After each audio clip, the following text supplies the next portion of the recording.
সাধু Francis Assisi, Saint Francis ব্যাসিলিকাটি, fountain of piazza del comune. এটি হচ্ছে পিপল টাওয়ার। এই জায়গাটির নাম municipality square. Piazza del commune হচ্ছে অ্যাসিসি প্রধান চত্বর। এই স্কোয়ারের পূর্ব প্রান্তেই ফোয়ারাটি আছে। এই বৃহৎ উন্মুক্ত এলাকাটি অ্যাসিসির প্রাচীনতম এবং সবচেয়ে গুরুত্বপূর্ণ ভবনগুলির সাথে ঘেরা টাউন হল স্কোয়ার। তোরে ডেল পাপালো হলো সেই টাওয়ার যেটা পিয়াজা ডেল কমিউনের উপরে অবস্থিত। মিনার্ভা মন্দিরের পাশে এই টাওয়ারটি 13 শতকে নির্মিত হয়েছিল। প্রথম শতাব্দীতে নির্মিত এই মিনার্ভা মন্দিরটি দেবী মিনার্ভাকে উৎসর্গ করে নির্মিত হয়েছিল। এই গির্জাটির সামনেই 6টি করিন্থিয়ান কলাম রয়েছে। 1539 সালে এই মিনার্ভা মন্দিরের অভ্যন্তরেই নির্মাণ করা হয়েছে সান্তা মারিয়া সোপা মিনার্ভা গির্জা, যার ভেতরে একটি সুন্দর অলংকৃত বেদি রয়েছে। অ্যাসিসি শহরের কেন্দ্রে এই সেরা জায়গাগুলো দেখার জন্য সর্বোত্তম উপায় হলো পায়ে হেঁটে শহরটি ঘুরে দেখা। শহরটি পাহাড়ি, তাই আমরা কিছু খাড়া পাহাড়ের উপর দিয়েও হেঁটে গেছি। অ্যাসিসির অনেকগুলি সেরা দর্শনীয় স্থান সেন্ট ফ্রান্সিস অ্যাসিসি ও শহরের সমৃদ্ধ ইতিহাসের সাথে জড়িত। এখানে 3000 বছরেরও আগে আম্ব্রিয়ানদের বসবাস ছিল। সেই সময়টিতে এখানকার ভিত্তিপ্রস্তর স্থাপন করা হয়েছিল। অ্যাসিসির নিয়ন্ত্রণ বেশ কয়েকবার হাতবদল করা হয়েছে। 11 শতকে অ্যাসিসি স্বাধীন হলেও তখনও পেরুগিয়াও তার আশেপাশের দেশগুলোর সাথে সমানে যুদ্ধ চলছিল। 1181 সালের শেষের দিকে বা 1182 সালের প্রথম দিকে সাধু ফ্রান্সিসের জন্ম হয় এখানে। তিনিও পেরুগিয়ার সাথে যুদ্ধে লিপ্ত হলে তাকে বন্দী করা হয়েছিল। আর এই বন্দী অবস্থাতেই তার জীবনে আসে বিরাট পরিবর্তন। একজন ধনী বণিকের উদ্বেগহীন পুত্র যে তার সম্পত্তি ত্যাগ করেছিল এবং ফ্রান্সিসকান অর্ডার নির্মাণ করেছিল। ফ্রান্সিস মিশর, ইটালি, স্পেন ও বিশ্বের সর্বত্র বিশ্ববাণী প্রচার করেছিল।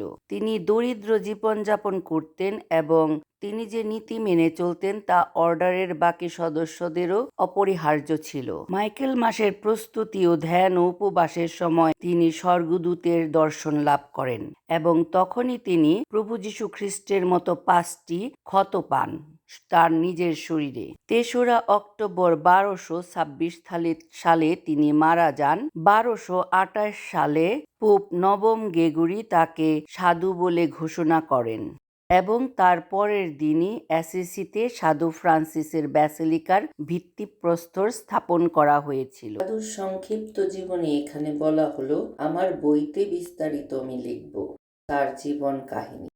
আমার পেছনেই দেখা যাচ্ছে সেন্ট ফ্রান্সিস অফ অ্যাসিসি ব্যাসিলিকাটি। ভায়া সান ফ্রান্সিসকো থেকে এই ব্যাসিলিকার দৃশ্যটি উপভোগ করতে আমরা কিছুক্ষণ সময় নিয়েছি। অ্যাসিসির সেরা জিনিসগুলির মধ্যে একটি হচ্ছে এই সেন্ট ফ্রান্সিস ব্যাসিলিকা। এর চওড়া ওয়াকওয়ে দিয়ে আমরা গির্জার ভেতরে যাচ্ছি।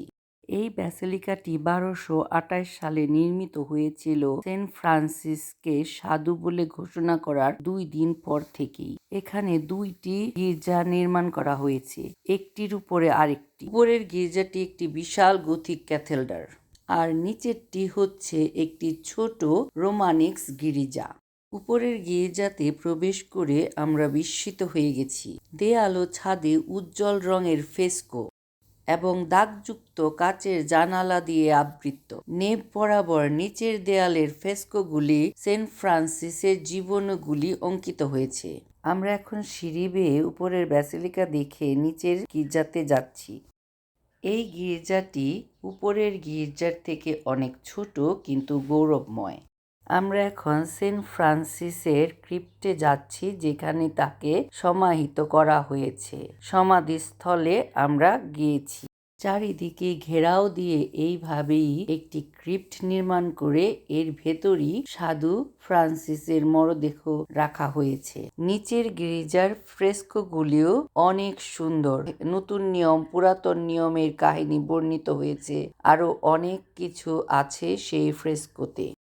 অ্যাসিসিতে অনেক কিছু দেখার আছে।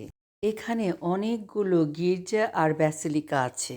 12-13 শতকে ছোট একটি গির্জার নাম সান স্টেফেনো গির্জা।